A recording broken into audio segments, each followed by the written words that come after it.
How is everybody? Good? Awake? That's good. Well, I hate to follow Sto and Stefana, but I'm glad I don't have to follow Andrew, because that would be even more difficult. Okay, I'm here to talk today about a book I wrote. I started writing this book 3 years ago. It was a book about leadership. It is a book about leadership, and it ended up being a book about monkeys. I don't know how that happened. I think Andrew Keane is probably partly to blame for that. I was trying to write something that would appeal to managers who were scared or suspicious of social media, but also something that could act as a handbook for those who wanted to embrace this new world.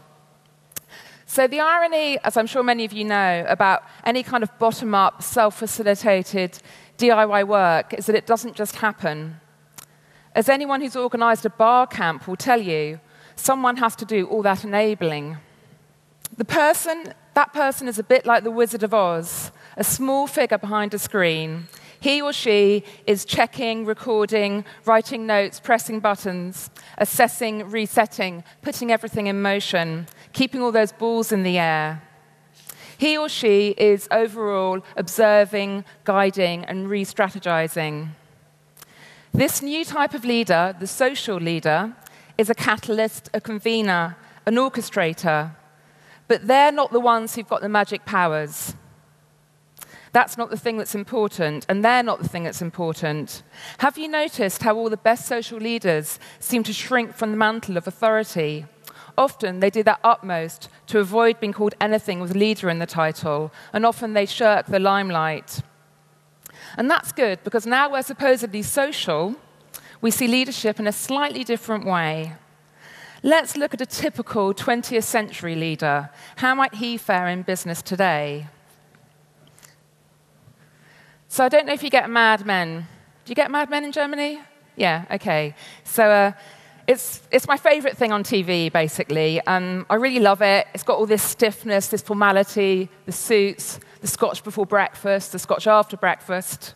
So Sterling Cooper's much lauded creative director, for those of you who don't know, this is him, Donald Draper. He's a classic heroic leader. He's square-jawed, talented, outspoken, hugely attractive to men and women. And his world is Madison Avenue, New York, circa 1962. He lives by his own rules, protected by a tight-knit wall of secretaries. No one can really touch him or challenge him, because no one really knows who he is. But just think what would have happened if Facebook or Twitter had existed back then. Draper would have been outed as a womanizing fraud and a train wreck on day one. So people like Don Draper are enigmatic, charismatic heroes. We love them, we need them. And when they don't actually exist, we invent them. But in the new social organization, the finely tuned balancing acts performed by top dogs like Draper are actually unsustainable. The new social leader gives us a zest for living, not because he or she inspires us, but because he or she empowers us. Rather than look to our leaders for heroism, we'll learn to find our heroic selves within. Like this. So, releasing our inner hero requires a massive shift, not just from the bosses, but from employees across the board. So what's a modern social leader to do? Well, there are 7 things that matter. First, you need to cede control, but not influence. Second, give gifts as often as you give orders. So I'm not talking necessarily about financial reward. I'm talking about just giving people recognition or giving people an interesting project to do. Thirdly, you need to network and not isolate. So you connect and value good people, particularly people with whom you don't always agree. Fourth, value iteration as much as the big idea. Fifth, reward collaborative behavior. And if you look at most organizations today, they still have structures which don't necessarily reward behavior that's collaborative. So I think that's a really important thing. 6, we need to accept that our cognitive behavioral side is underdeveloped. And this sort of taps into what Stefana and Sto were talking about. When it comes to social approaches, this is all a very new world for us. Remember that people will frequently say one thing and do another, and that includes all of us. So ask what we can do to address this imbalance. And the seventh point is you've got to be yourself. So let's take a closer look at that last point. The social leader needs to set an example, but that example must be true. So social tools have a great value in that over time, they expose people for who they really are. And that's why the web throws up such unusual celebrities. So who's this? Craig Newmark, thank you. Well, he's a lovely guy. I interviewed him for the book. And minutes before I took this picture, I bumped into him on the street, feeding doggy treats to a very portly dachshund. He takes a great interest always in his community, what's happening around him. He's shy and he's geeky and he's very humble, but he's got a multinational company. Craig's List now operates in 570 cities and 50 countries worldwide, according to Wikipedia. So that's probably approximately true. The site started out as an events newsletter in San Francisco, and its success today is 99.9% down to Craig's enabling personality. Barack Obama.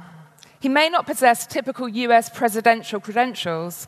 He's an Afro-American from a poor background who funded his campaign for the Democratic nomination through millions of $10 online donations.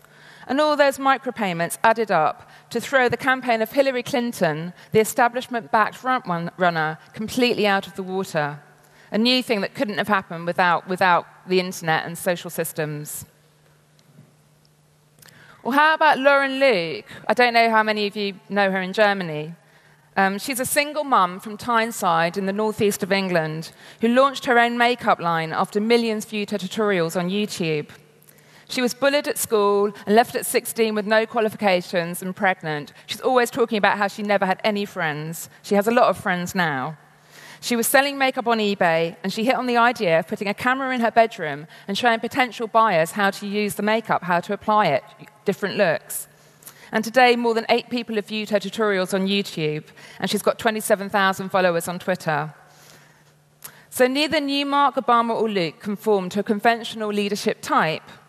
And they're not archetypal heroes, at least not in the 20th century sense. But they're remarkable in 2 ways.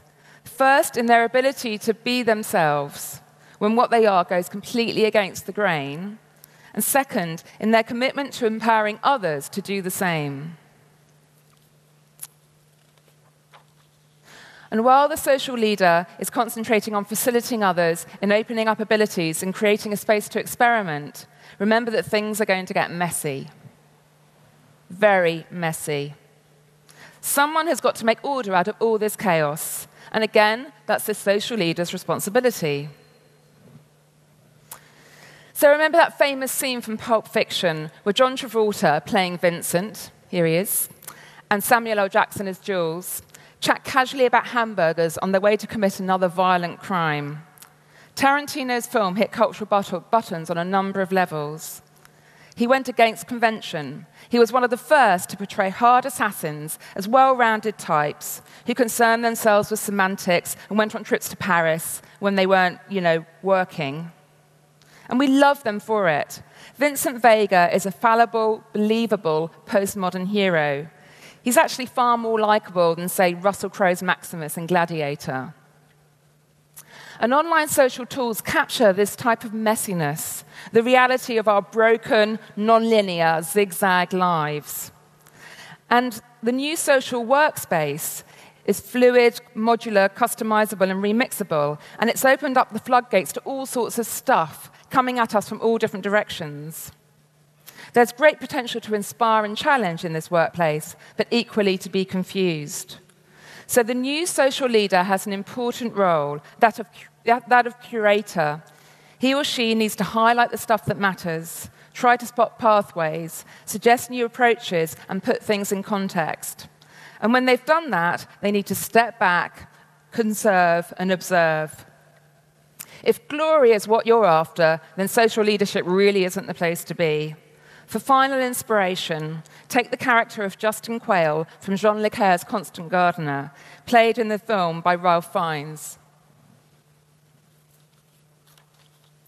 Quayle is a British diplomat based in Kenya when his wife Tessa is brutally murdered. In investigating, Quayle uncovers a string of atrocities carried out by the Kenyan and British governments, apparently in cahoots with an international drugs company. Quayle is a quiet, self-effacing hero, destined to be forever the supporting act, while his passionate wife Tessa burns far more brightly. While Tessa is a political activist who wears her heart on her sleeve, Quayle expresses his passion inwardly by silently tending plants in his greenhouse. Good social leadership is like good gardening. It's about setting boundaries, encouraging growth, and doing the pruning when necessary. And there's even this great thing called guerrilla gardening. And that's the process of secretly planting seeds and flowers on a piece of urban wasteland.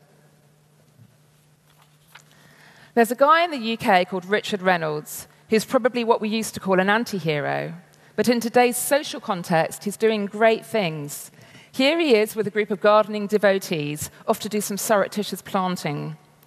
And his projects include stuff like orchestrating beds of sunflowers opposite the Houses of Parliament in London, or planting peonies on a roundabout in the deprived area of Hackney in East London, all in the middle of the night without asking permission.